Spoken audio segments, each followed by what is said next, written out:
Help support the companies that support our community.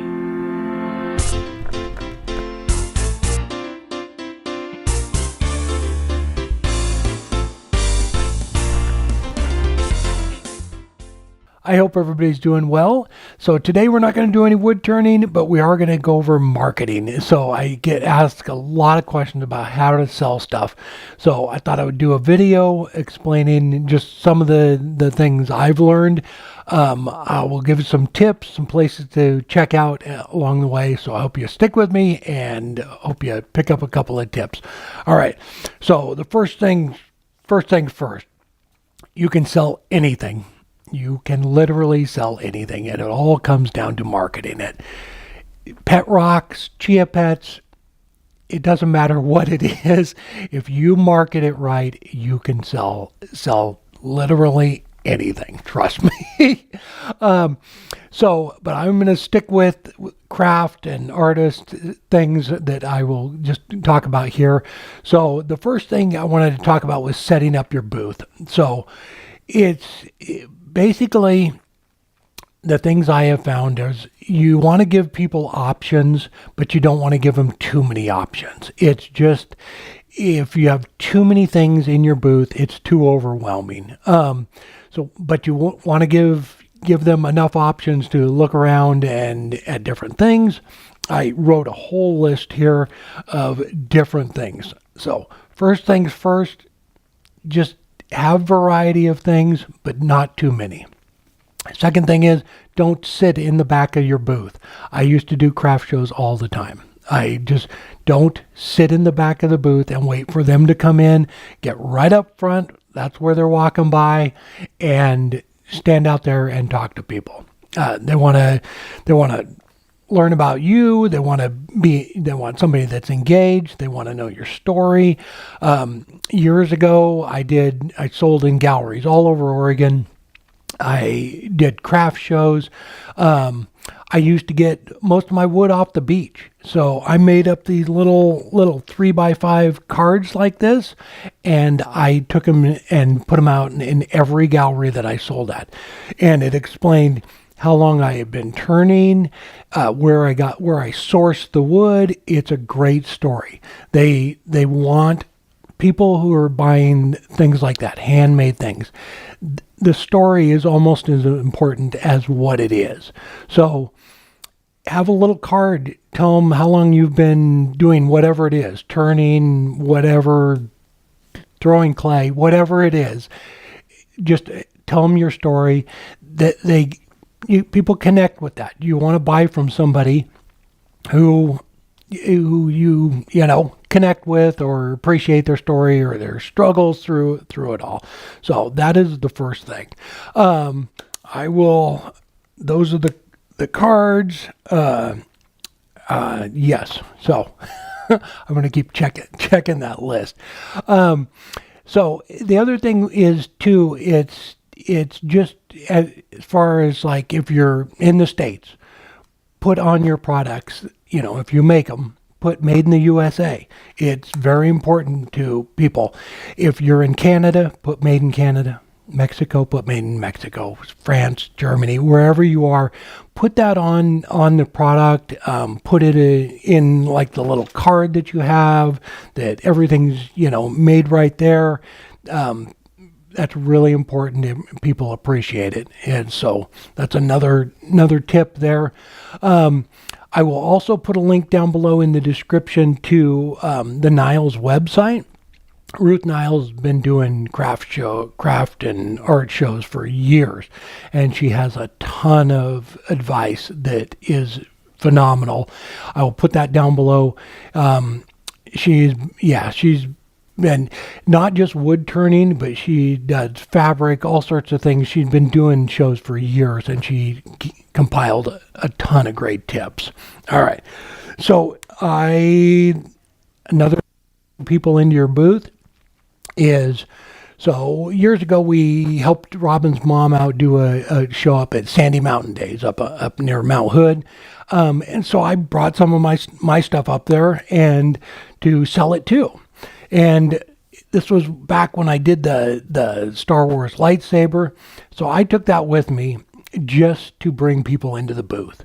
It lit up, turned it on, set it on a table up front, and just turned it on. More people stopped to look at that. I know it's a flashing light, but more people stop to look at that thing, and then that gets them into the booth. So have something that is going to draw people in to the booth. Set up a tablet with a little video of you turning or doing whatever it is you do, and put that right up front so they can kind of stop and, take a look at your booth, see actually how you made the stuff. Having a small display, let's say you turn bowls. It's have a bowl blank, have one half done, have one completely finished. Something like that where they can see the process. They want to know how it's made.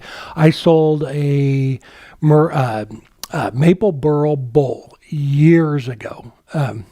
Way too many years ago, but I sold that bowl because the guy, he had never seen, literally did not think it was wood.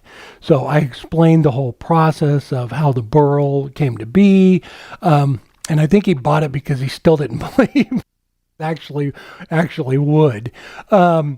So it's just have a variety of different things in there too. Have something that is going to bring people in, and whether it's some of your really nice pieces, something that's going to catch their eye, whether it's a video of you turning. People love to see the process of how something was made. Anything, I watch videos all the time how it's made. I love that stuff. All right. So like the bottle openers and pull tabs that we sell on Niles, those are super unique. Most people don't even know what they are until you show them how they work. And then they know somebody that needs one of those. So having something out there on a display like that, where it could be, I bet you can't guess what this is, or world's most unique bottle opener, something like that to catch their eye, make them stop and look at it. On the website, we have this little thing right here. This one right here is for the bottle openers. You can print that off, cut those out, sign your name to the bottom of it. You can make up your own little cards, do a nice little small card that would hook to the opener. It's that little touch of having, it just looks more professional. When you're selling your stuff too, if you do like basket illusion pieces, and when they're hundreds or thousands of dollars, for a bowl or a hollow form, that is fantastic. But have other things in the booth that are, because I don't know, but I'm going to say 80% of the people won't be able to afford, a expensive thing like something like that. And out of that 20%, maybe 5% of them are looking for it or wanting it, so it's very, very small percentage. So have other things in your booth.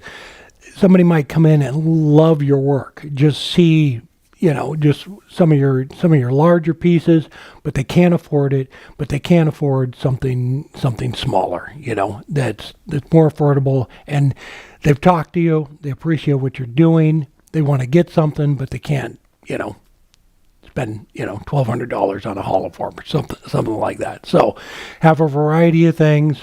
So I think that's about it that I've thought of, that I can kind of remember, that I wrote down.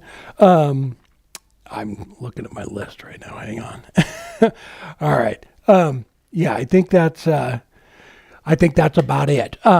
I will put a link down below because, like I said, on the website, Ruth has some fantastic tips on marketing and stuff like that too. So you should read over that. It's really, there's a lot of little detail stuff as far as things like that. She's been doing it a long time. All right. I hope you enjoyed the video. If you have any other tips, please leave them below in the comments and share them with everybody. that would help out. All right. I hope everybody has a great weekend. Take care, and we'll see you next time.